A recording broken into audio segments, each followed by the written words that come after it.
Selamat pagi Bapak Ibu jemaat yang terkasih di dalam Tuhan Yesus Kristus.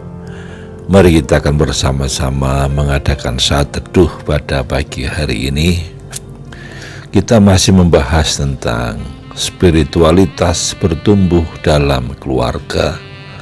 Bagian yang ketiga, natsnya dari 2 Timotius pasal 1 ayat 1 sampai 14.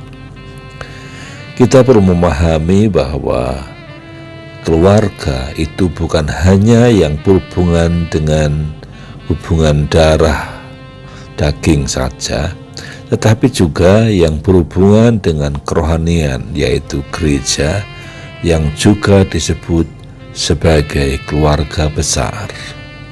Nats yang akan kita renungkan itu ayat yang ke-3 dan 4, yang demikian bunyi firman Tuhan. Aku mengucap syukur kepada Allah yang kulayani dengan hati nurani yang murni, seperti yang dilakukan nenek moyangku, dan selalu aku mengingat Engkau dalam permohonanku baik siang maupun malam. Dan apabila aku berkenan akan air matamu yang kau curahkan, aku ingin melihat Engkau kembali supaya penuhlah sukacitaku. Bapak Ibu jemaat yang dikasihi Tuhan Kristus, apa yang mesti dilakukan agar dapat disebut sebagai orang tua rohani yang baik seperti Paulus?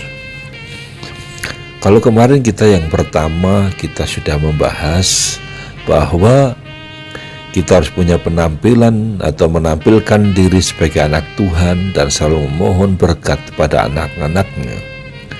Yang kedua ini adalah hubungan orang tua rohani bukan hubungan oleh darah daging, melainkan oleh darah Kristus. Kita tahu bahwa Lois dan Eunike punya hubungan darah dengan Timotius, tetapi Paulus tidak. Sekalipun demikian, ada sebuah ikatan yang sangat kuat di antara keduanya. Ikatan itu adalah ikatan oleh darah Kristus. Itu sebabnya Paulus mengucap syukur kepada Allah karena Timotius. Paulus selalu ingat Timotius siang dan malam. Paulus selalu mengenang air mata Timotius. Paulus juga selalu rindu untuk bertemu dengan Timotius. Ini adalah sebuah pelajaran penting bagi orang tua rohani pada masa kini. Memang ada orang tua yang memiliki hubungan darah daging dengan anaknya. Biarpun begitu, ketika hubungan rohani itu terjalin, darah Kristus menjadi pengikat yang sangat kuat. Bahkan kita bisa yakin bahwa kekuatan ikatan melalui darah Kristus melampaui kekuatan ikatan karena darah daging. Oleh karena itu, biarpun antara orang tua rohani dan orang tua jasmani tidak punya hubungan darah daging, namun darah Kristus telah mengikat dan menyatukan semuanya.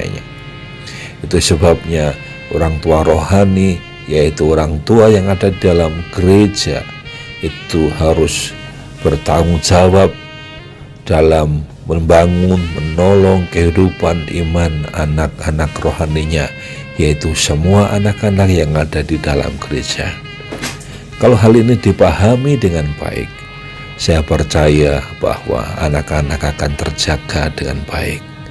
Maka itu, mari kita akan menjadi bapak rohani, orang tua rohani bagi anak-anak di dalam gereja, baik itu anak-anak sekolah minggu, anak-anak remaja, anak-anak pemuda, sehingga dengan demikian anak-anak bisa menjadi anak-anak yang bertumbuh secara spiritual atau kerohaniannya.